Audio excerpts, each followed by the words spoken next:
Hi, hello po sa inyong lahat. Isang masigla at mapagpalang araw ho ng linggo sa inyong lahat. Kamusta na ho kayo? Sana ho ay nasa mabuti kayong kalagayan, saan man ho kayo naroon. At ngayong araw ho na ito ay babalik lamang ho tayo sa probinsya ho ng Batangas. Partikular ho sa bayan ng Balayan. Alamin ho natin kung ano ho ang naging resulta ho ng labanan ho ng mayor dyan ho sa bayan ng Balayan, Batangas.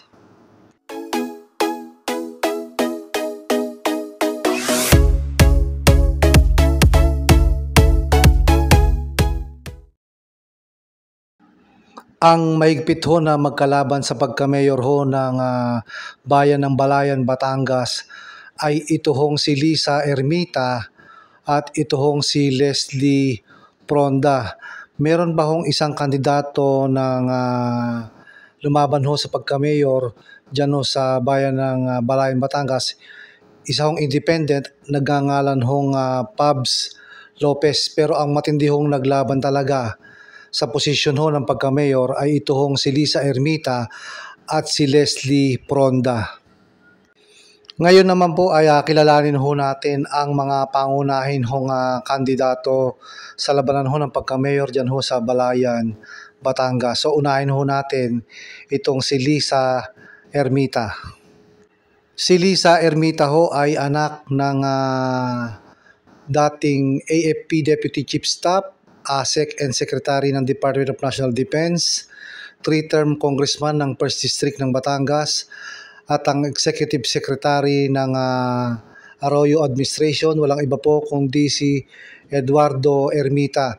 So si Lisa Ermita ho ay bunsong anak ni dating Executive Secretary Eduardo Ermita.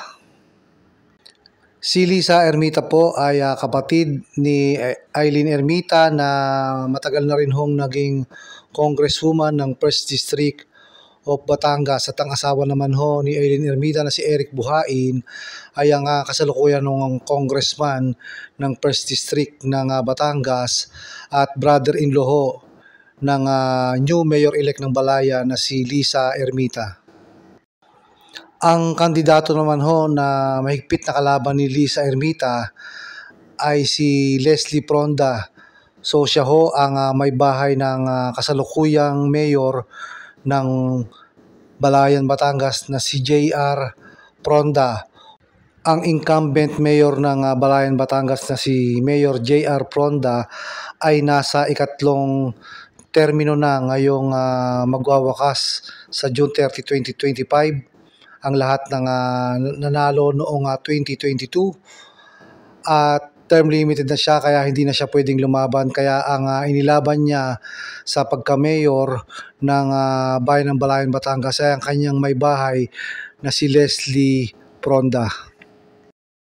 Bago ho naging mayor si Mayor J.R. Pronda ay naging matagal na mayor din ho ang kanyang ama na si Manny Pronda na naka-4 na termino.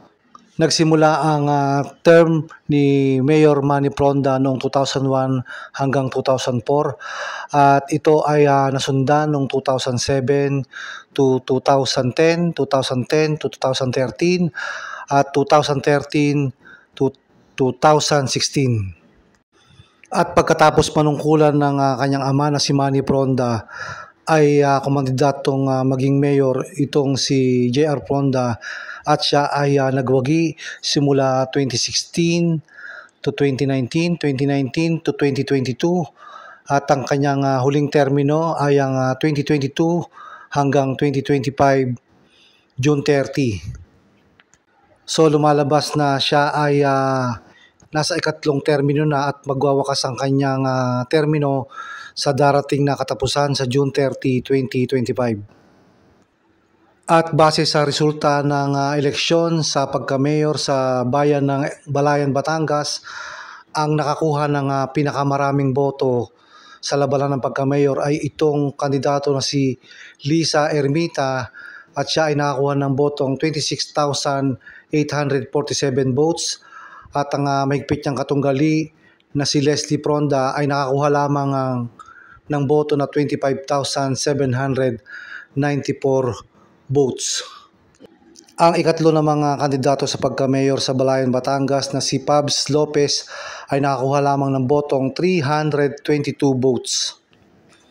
Ang buong kalamangan ng nanalong mayor sa Balayan, Batangas na si Lisa Ermita laban kay Leslie Pronda, asawa ng kasalukuyang mayor ng Balayan na si JR Pronda, ay umabot ho sa 1,053 votes.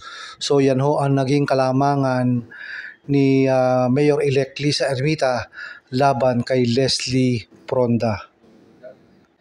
Naging makasaysayan ho ang pagkapanalo ni Mayor-elect Lisa Ermita sa bayan ho ng Balayan, Batangas dahil siya ho ang kauna-unahang babaeng mayor sa bayan ho ng Balayan, Batangas. At bukod ho dyan, sa una hong pagkakataon ay wala hong miyembro ng Pronda family ang uupo sa posisyon ho ng pagka-mayor ngayong darating ho na June 30, 2025. At ang isa pa hong makasaysayang pangyayari ho dyan ay winakasan ho ni Mayor-elect Lisa Ermita ang 21 taon na kung saan ang pamilya ho ng Pronda ay hinawakan ang posisyon ho ng pagka-mayor sa bayan ho ng Balayan, Batangas. At base ho sa record ng pinakamatagal ho na mayor na naglingkod ho sa Balayan, Batangas, ang una ho dyan ay ang Ramos family sa pangunguna ho ni Luis T. Ramos at umabot ho sa 30 years na naglingkod ho siya bilang mayor ho ng Balayan, Batangas. At sumunod naman ho ay galing ho sa Martinez family sa pangunguna ho ni Benjamin Martinez at Benjamin Martinez Jr. na meron hong 17 taon na naglingkod sa bayan ho ng Balayan, Batangas.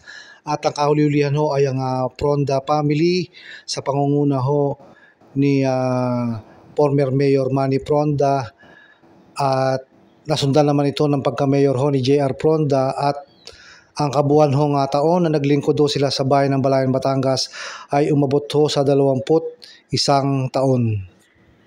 So yun ho, sa tanghali ho ng June 30, 2025 ay uupong bagong alkalde ng Balayan, Batangas.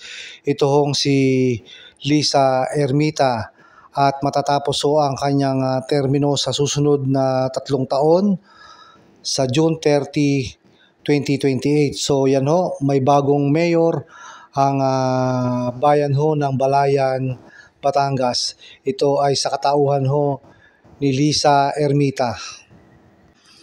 Kasama hong nagwagi na mga konsihal na kabilang ho sa grupo ho ng Lisa Ermita team ay 4 ho na konsihal niya ang nanalo at uupo din ho kasabay niya sa June 30, 2025. Kasabay din hong mauupo sa June 30, 2025 ay ang kaalyado ho nila na congressman na si Leandro Ligarda Libiste sa unang distrito ng Batangas. Ang mga konsehal ho na kasama sa ticket ho ng bagong mayor-elect na si Lisa Ermita na nanalo ho sa bayan ho ng Balayan, ang una ho dyan sa mga larawan hong yan ay itong si Wins Castelo na naging ikatlo ho sa ranking at ang sumunod ho dyan ay itong si Rodel Macalindong na nasa ika-5 ranking at ang ikatlo ho ay itong si Marlon Martinez na nasa ika-4 na pwesto at ang nag-number 1 ho ay itong si Alfred Solis na kapartido din ho ng mayor-elect na si Lisa Ermita.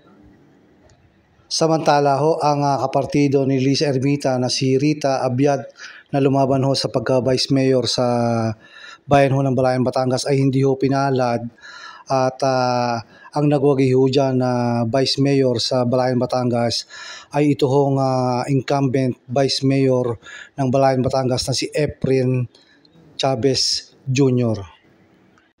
So yun ho, may bagong alkalde ho ang bayan ng Balayan, Batangas sa darating na June 30, 2025. Kasama ho dyan ang 4 na konsehal ho niya na nanalo At sila ho ay uupo sa tanghali ho ng June 30, 2025. So hanggang dito na lang po muna ang ating vlog ngayong araw ho na ito. Isang mapagpalang araw po sa inyong lahat. Doon po sa mga hindi pa po nagsusubscribe, pasuyo na lang po, pasubscribe po para ma-notify po kayo at mapanood nyo po ang mga ibang video ko po na i-upload dito po sa aking YouTube channel na Eric's Vlog. Maraming salamat po sa panonood.